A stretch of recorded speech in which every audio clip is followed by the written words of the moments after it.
Ayawari အကြောင်းပြောမယ်ဆိုရင် Ayawari ဆိုတဲ့စကားလုံးရဲ့တိလွယ်မြင်လွယ်တဲ့အပေါ်ယံအနက်ဒိဗ္ဗာယ်တွေပြင်နောက်ွယ်မှာနက်နက်ရှိုင်းရှိုင်းပုံကွယ်နေတဲ့လေးနက်တဲ့အနက်ဒိဗ္ဗာယ်တချို့ကိုပါသိရှိဖို့လိုအပ်မှာပါဘာသာစကားဆိုတာ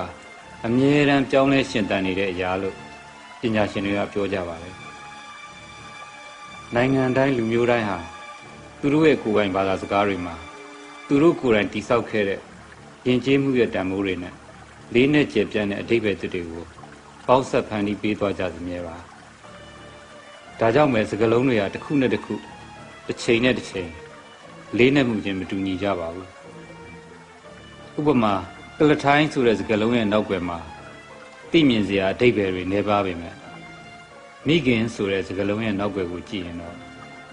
လေးနဲ့ကျယ်ပြန့်တဲ့အဓိပ္ပာယ်တွေအများကြီးပါဝင်နေတာတွေ့ကြရမှာAyawari ဆိုတဲ့စကားလုံးကလည်းဒီလိုပါပဲတာမန်လူတယောက်အတွက်တာမန်အဓိပ္ပာယ်ပဲရှိမှဖြစ်ပေမဲ့ယဉ်ကျေးမှုနဲ့သမိုင်းကိုတန်ဖိုးထားသူတွေတဘာဝပတ်ဝန်းကျင်ကိုချစ်မြတ်နိုးသူတွေအတွက်မှာတော့Ayawari ဆိုတဲ့စကားလုံးကိုလေးနဲ့ကျယ်ပြန့်တဲ့အဓိပ္ပာယ်တွေနဲ့ဆိုင်တဲ့တန်ဖိုးထားမှုတွေနဲ့ခံစားနားလည်နေကြမှာယဉ်ကျေးမှုမြင့်မားတဲ့လူတယောက်ယဉ်ကျေးမှုမြင့်မားတဲ့လူမျိုးတစ်မျိုးယဉ်ကျေးမှုမြင့်မားတဲ့နိုင်ငံတစ်နိုင်ငံအနေနဲ့စကားလုံးတွေရဲ့နောက်ွယ်ကအဓိပ္ပာယ်မျိုးစုံကိုလေးလေးနက်နက်နားလည်ခံစားနိုင်ရပါမယ်ဒါမှသာဒီစကားလုံးတွေကကိုစားပြုဖော်ပြထားတဲ့သက်ရှိသက်မဲ့အရာတိုင်းကိုမှန်ကန်တဲ့တန်ဖိုးထားမှုတွေနဲ့ထိုက်တန်တဲ့ထိန်းသိမ်းစောင့်ရှောက်မှုတွေပြုလုပ်ပေးသွားနိုင်ကြမှာပါအတတ်ပညာရှင်အနုပညာရှင်ဆိုတဲ့စကားလုံးတွေရဲ့အနက်အဓိပ္ပာယ်ကိုမှန်မှန်ကန်ကန်နားလည်ခံစားနိုင်မှသူတို့နဲ့ထိုက်တန်တဲ့နေရာတွေကိုကျွန်တော်တို့ကဖန်တီးပေးသွားနိုင်မှာပါလူငယ်မျိုးဆက်သေးဆိုတဲ့စကားလုံးတွေရဲ့အဓိပ္ပာယ်ကိုလည်းပြည့်ပြည့်ဝဝသိရှိထားမှသူတို့အတွက်ပြုစုပြောထောင်မှုတွေလမ်းကြောင်းသစ်တွေကိုကျွန်တော်တို့ဖန်တီးပေးနိုင်ကြမှာဒီလိုပါပဲ Ayawari ဆိုတဲ့စကားလုံးရဲ့အနက်အဓိပ္ပာယ်ကိုနက်နက်ရှိုင်းရှိုင်းသိရှိခံစားနိုင်မှAyawari ကိုဘယ်လိုတန်ဖိုးထားရမှန်းAyawari ကိုဘယ်လိုထိန်းသိမ်းစောင့်ရှောက်ရမှန်းကျွန်တော်တို့သိနိုင်ကြမှာပါAyawari ဆိုတဲ့စကားလုံးကိုကျွန်တော်တို့သာပြည့်ပြည့်ဝဝနားလည်ခံစားနိုင်မှုမရှိခဲ့ရင်ကိုကြိုးရှာမှုတွေအတ္တကြီးမှုတွေနဲ့Ayawariရဲ့ပျက်စီးရပျက်စီးကြောင်းကိုဖန်တီးမိကြမှာပါပဲဒါကြောင့်Ayawariရဲ့လေးနက်တဲ့အဓိပ္ပာယ်ကိုအများစုနားလည်ခံစားနိုင်အောင်တောင်းဆောင်ဘက်ဆောင်ကနေကျွန်တော်တို့ဖန်တီးပေးသင့်ကြပါတယ်ပညာရှင်တွေရေးသားထားတဲ့စာအုပ်စာတမ်းတွေကနေAyawariနဲ့ပတ်သက်တဲ့ယဉ်ကျေးမှုဆိုင်ရာသမိုင်းဆိုင်ရာအမြင်တွေကျွန်တော်တို့ဖတ်ရှုလေ့လာခဲ့ပူကြပါတယ်ပြီးခဲ့တဲ့နှစ်ပိုင်းတွေမှာတော့သဘာဝပတ်ဝန်းကျင်ပညာရှင်တွေသဘာဝပတ်ဝန်းကျင်ချစ်မြတ်နိုးသူတွေရဲ့Ayawariအကြောင်းအရာတွေကိုဂျာနယ်မဂ္ဂဇင်းတွေမှာတွေ့ရမြင်ရများလာခဲ့ပါတယ်အခုအစီအစဉ်မှာတော့Ayawariရဲ့အနက်အဓိပ္ပာယ်တချို့ကိုဖော်ဆောင်ပေးမဲ့အချင်းတစ်ပုဒ်နဲ့ပထမဆုံးတင်ဆက်ပေးခြင်းပါတယ်အားလုံးသိကြမှာပါထုအိမ်တင်ရေးခဲ့တဲ့ရာဇဝင်များရဲ့သူတို့သမီးဆိုတဲ့တခြင်းပါ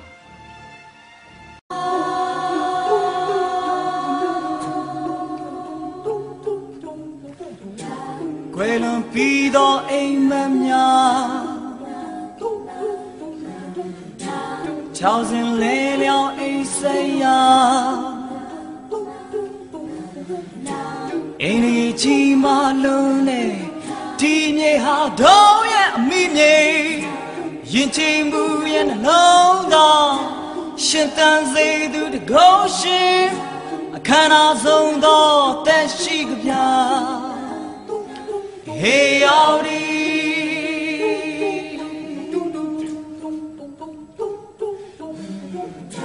ရွှေတီပြည်တော်မြို့ပြများအစင်လာချီမာခဲ့ကြရာ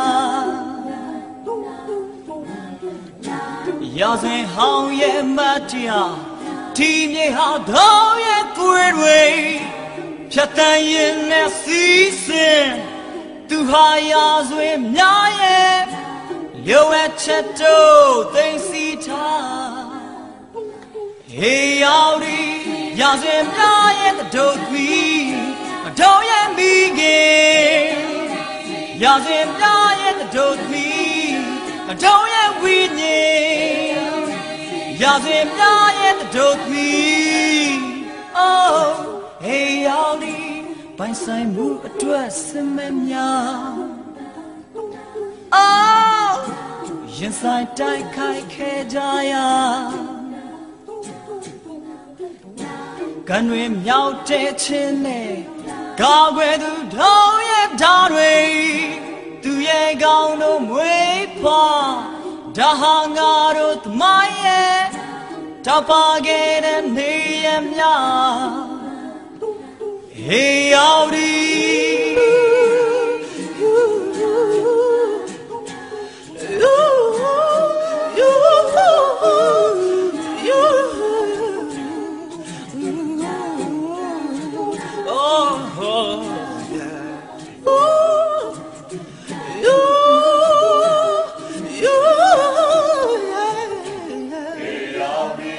Yazwin hao ye tin jaya ha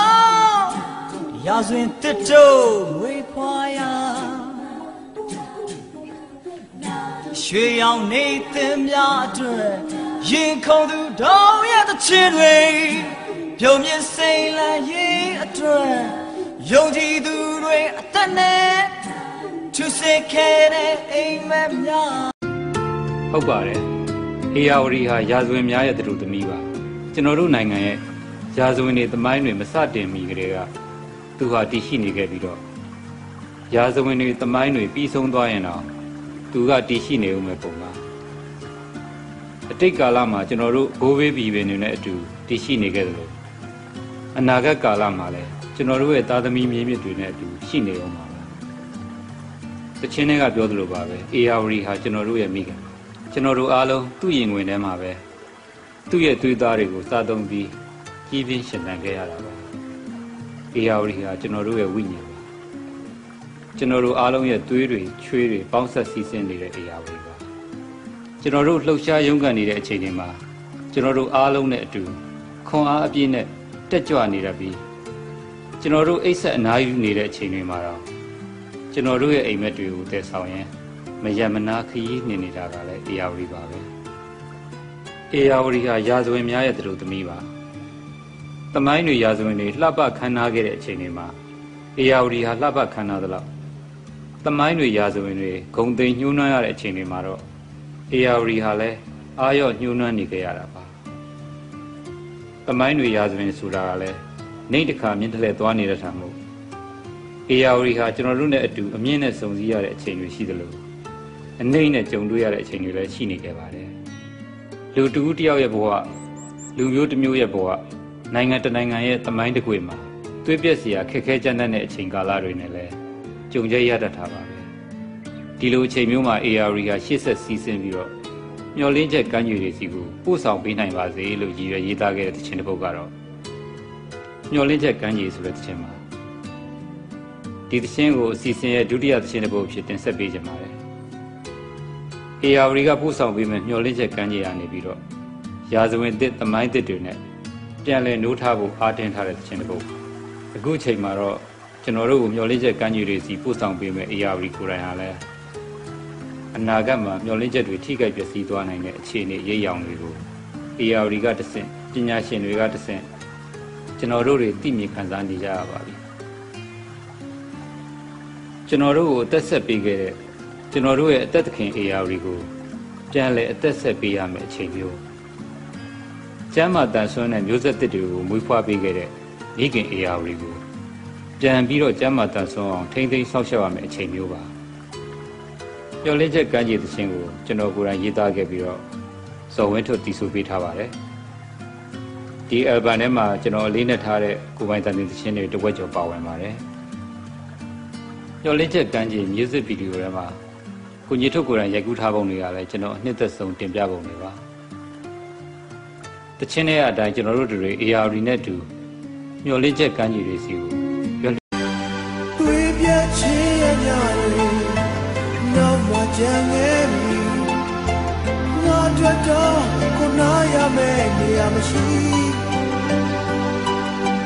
ချီခွဲချင်တွေကိုနေတဲ့မင်းစကားသာ မတွေ့ပြီအေးရဝရီရဲ့စီ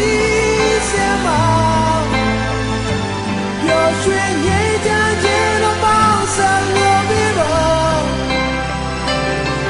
မျိုးလေးတဲ့ကံကြည်လေးမလေးရောက်တော့လို့လာပြလဲပါ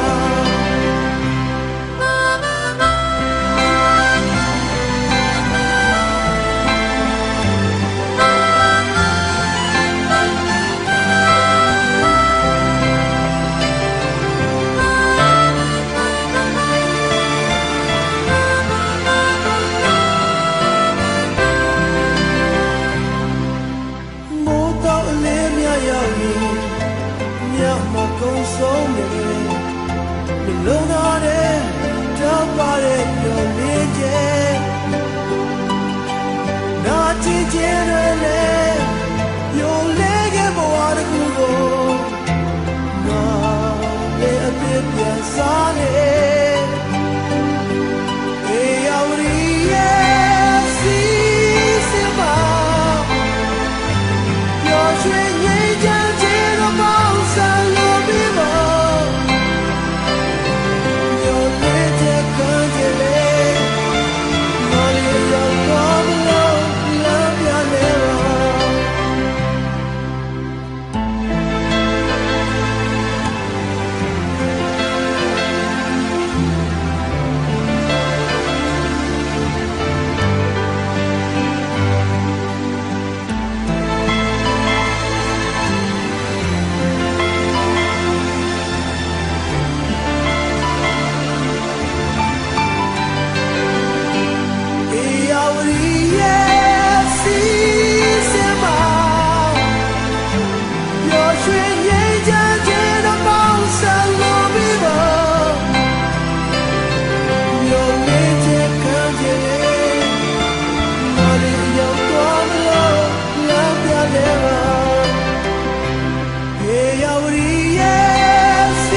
မျိုးလေးတဲ့ကံကြည်လေး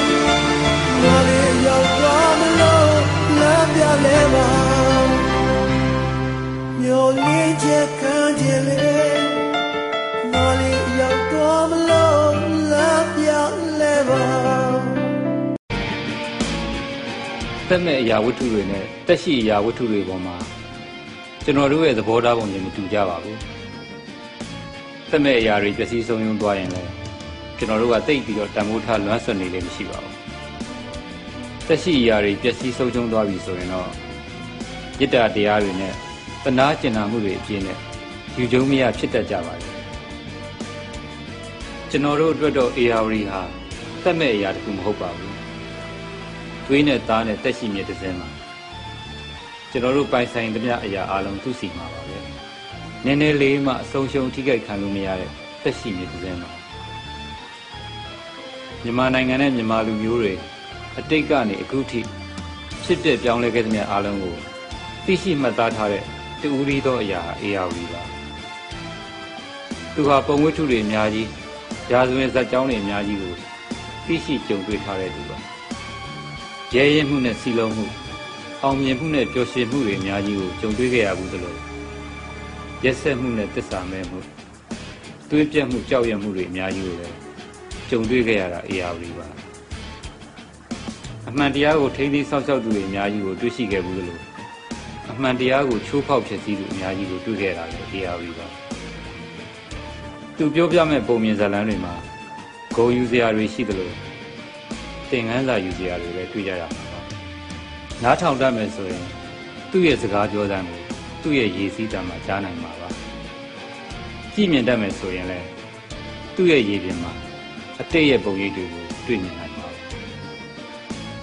ဒီနှစ်ပိုင်းတွေမှာတော့သူ့ရဲ့စကားတွေမှာသူကိုယ်တိုင်ရဲ့အကြောင်းတွေပါဝင်လာခဲ့ပါတယ်သူကိုယ်တိုင်ရဲ့နာကျင်မှုတွေ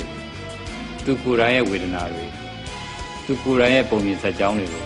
ကျွန်တော်တို့အားလုံးကြားသိမြင်တွေ့နေကြရပါတယ်သက်ရှိမြစ်တစ်စင်းရဲ့ရေးတွားသံတွေကို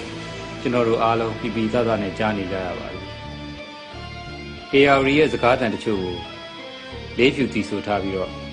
Iron Cross တိခတ်ထားတဲ့တက်ရှိမြစ်ဆိုတဲ့တခြင်းထဲမှာနားဆင်ခံစားကြည့်နိုင်ပါတယ်။ဆီယမဂျူရဲ့ဝတ္ထုဇာညံဒါရိုက်တာမီးဘွားရဲ့ရိုက်ကူးတင်ပြမှုတွေနဲ့တခါက AR ညာများဆိုတဲ့ရုပ်ရှင်ဇာတ်ကားမှာတခြင်းရည်သူတယောက်ဖြစ်နေပါဝင်ခွင့်ရတဲ့အတွက်ခုံယူမိပါတယ်။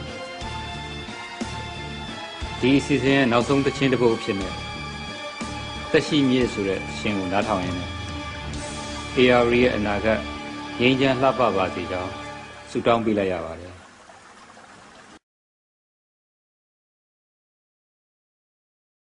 ရှိတဲ့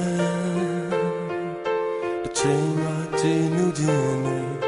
ဒီမြေမှာစီစဉ်နေ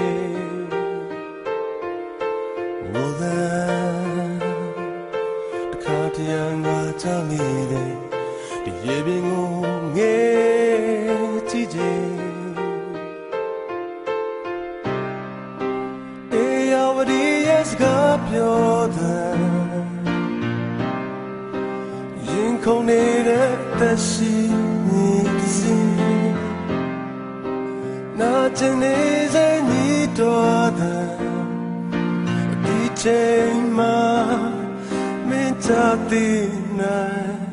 ပါစေ